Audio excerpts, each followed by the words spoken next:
আরে মালতী, আজকে একটু খিচুড়ি করো না, চাল ডালে মিশিয়ে বেশ জমে যাবে। দেখো বাইরে কি ওয়েদার, একদম ঠান্ডা ঠান্ডা বৃষ্টি।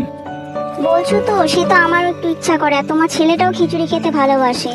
দেখি মার কাছে যাই, মা কি বলে শুনে আসি। আমার মা তো আবার শুনে দেন না, জানি না কি করবে, কিপটেগিরি কি করবে উনি জানে। ও মা, মা শুনছেন? ও মা।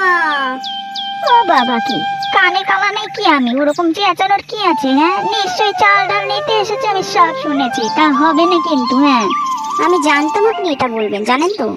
শুনুন, আপনার ছেলে আর নাতি খেতে চেয়েছিল খিচুড়ি, তার জন্য আমি এসেছিলাম। আপনি দেবেন না যখন আমি যাচ্ছি। কিপটে শাশুড়ি একটা। বাবা গো, মেয়ের কি চোপা হয়েছে? চোপা আমি ছুটোচ্ছি। হ্যাঁ, খোকা আয় খোকা। আরে তোর বউয়ের খুব চোপা হয়েছে, বুঝেছিস? মা, ওকে আমি পাঠিয়েছি, তুমি কিপটা মোর লিমিট ছেড়ে যাচ্ছ। ও, এই ব্যাপার। এখন আমি খারাপ? আমার ছেলেটা যে আমাকে এরকম দোষারোপ করে